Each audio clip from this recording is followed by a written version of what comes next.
Assalamualaikum warahmatullahi wabarakatuh. Bismillahirrahmanirrahim.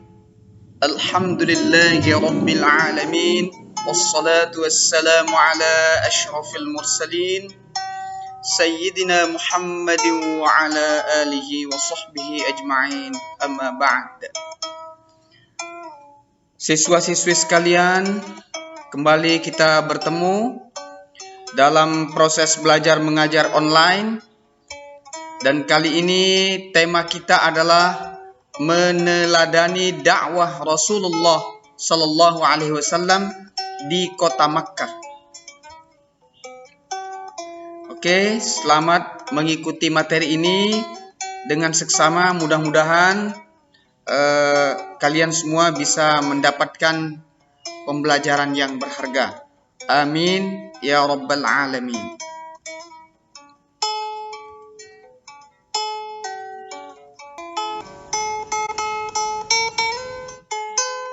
Siswa-siswi sekalian, Nabi Muhammad sallallahu alaihi wasallam adalah teladan yang paling baik bagi semesta alam, khususnya bagi manusia. Allah Subhanahu wa taala berfirman di dalam Al-Qur'an Al-Karim, surah Al-Ahzab ayat 21 yang berbunyi, A'udzu billahi minasy syaithanir rajim.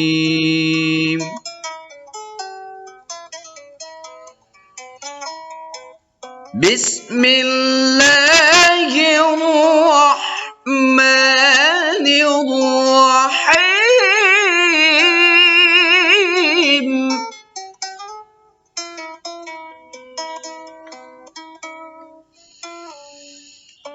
Laqad kana lakum fi rasulillahi uswatun hasanah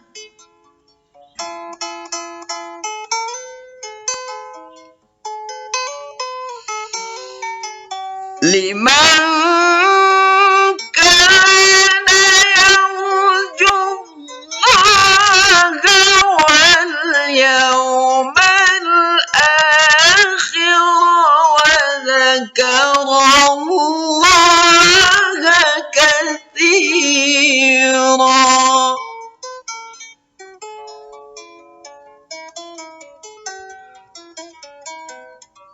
Artinya,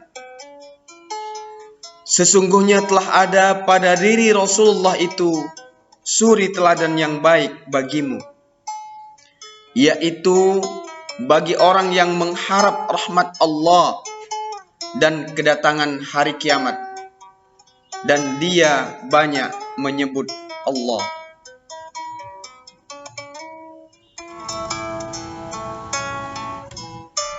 Baik, selanjutnya mari kita lihat keadaan masyarakat jahiliyah.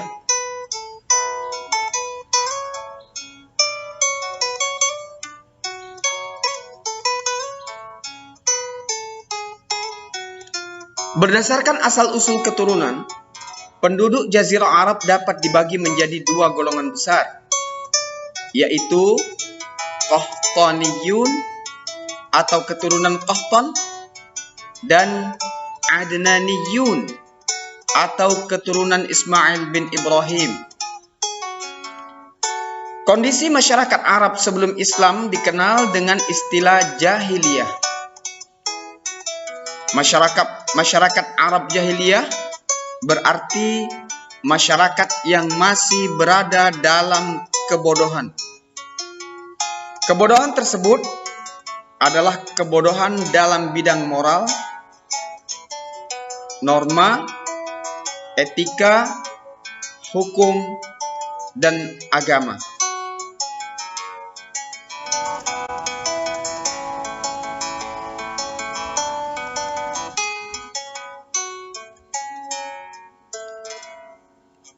Sistem hidup masyarakat jahiliyah ditentukan oleh dua hal, yaitu kekuasaan kesukuan dan ekonomi.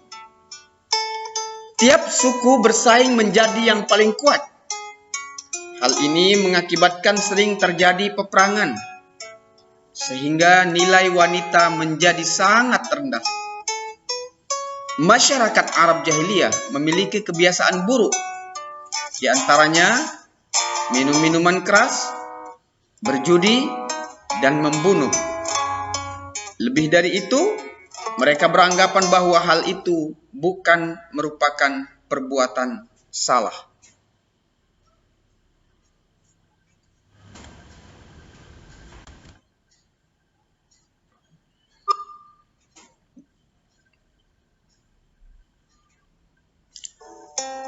Selanjutnya, Nabi Muhammad SAW diangkat menjadi Rasulullah.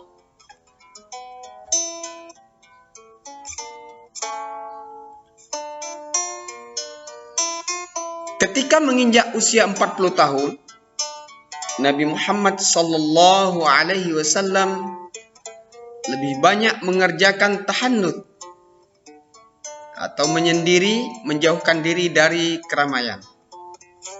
Pada malam 17 Ramadan atau bertepatan 6 Agustus 610 Masehi, ketika bertahannut di Gua Hira, datanglah malaikat Jibril alaihissalam menemui Nabi Muhammad sallallahu alaihi wasallam untuk menurunkan wahyu pertama, yaitu surah Al-Alaq ayat 1 sampai 5,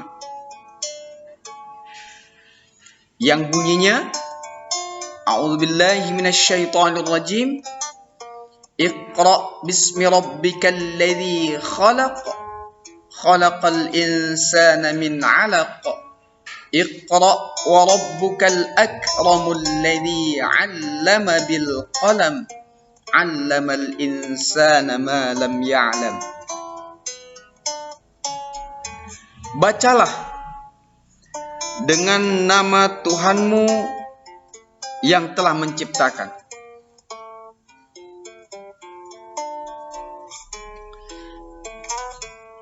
Yang menciptakan manusia dari segumpal darah. Bacalah dengan nama Tuhanmu yang maha mulia, yang mengajarkan manusia dengan perantaraan kalam, yang mengajarkan manusia apa yang tidak dia ketahui. Itu kira-kira terjemahan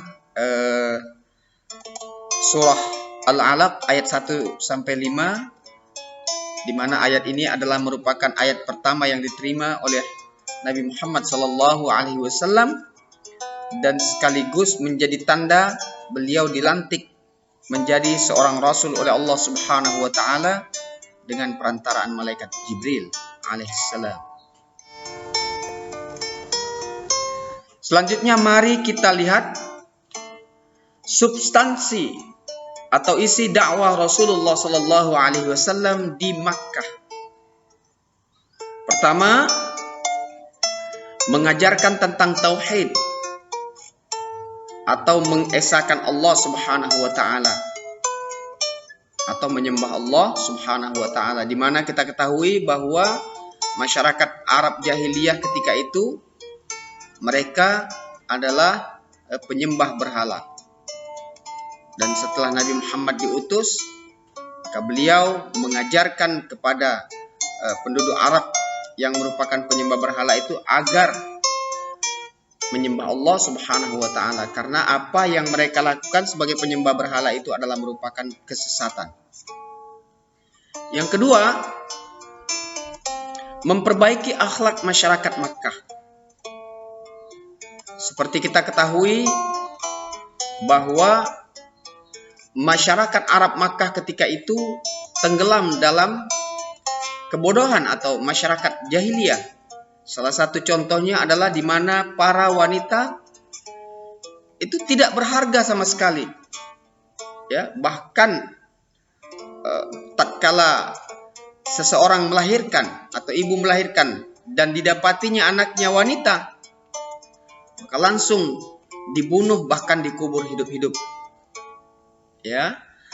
Dan setelah datangnya Islam, maka derajat wanita diangkat oleh Islam, ya, melalui Nabi Muhammad SAW. Ini salah satu di antaranya. Masih banyak yang contoh-contoh yang lain. Kemudian yang ketiga, mengajarkan tentang keadilan dan persamaan hak. Jadi Islam datang, ya, untuk mengajarkan keadilan dan persamaan hak, di mana manusia yang satu dengan yang lainnya itu derajatnya dalam pandangan Islam sama. Dan yang paling mulia di antara mereka itu tidak diukur dari ketampanan, kecantikan, kekayaan, atau pangkat, tetapi justru diukur dari ketaatannya menjalankan perintah Allah dan menjauhi larangannya. Nah, inilah yang disampaikan oleh Nabi. Kemudian yang keempat, mengajarkan tentang iman atau keimanan kepada hari akhirat atau hari pembalasan. Bahwa setelah kehidupan di dunia ini akan ada kehidupan baru yang disebut dengan akhirat, di mana dalam kehidupan akhirat itu segala perbuatan manusia di dunia akan diberikan balasan atau ganjaran, baik dibalas surga, buruk atau perbuatan dosa dibalas neraka. Nah, inilah diantaranya juga yang disampaikan oleh Nabi di kota Makkah.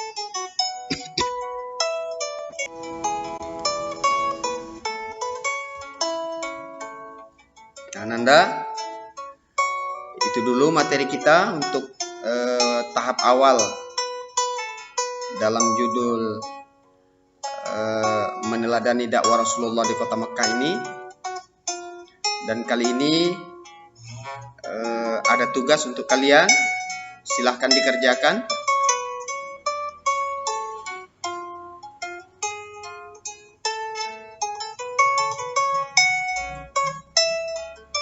Oke, cukup jelas tugasnya.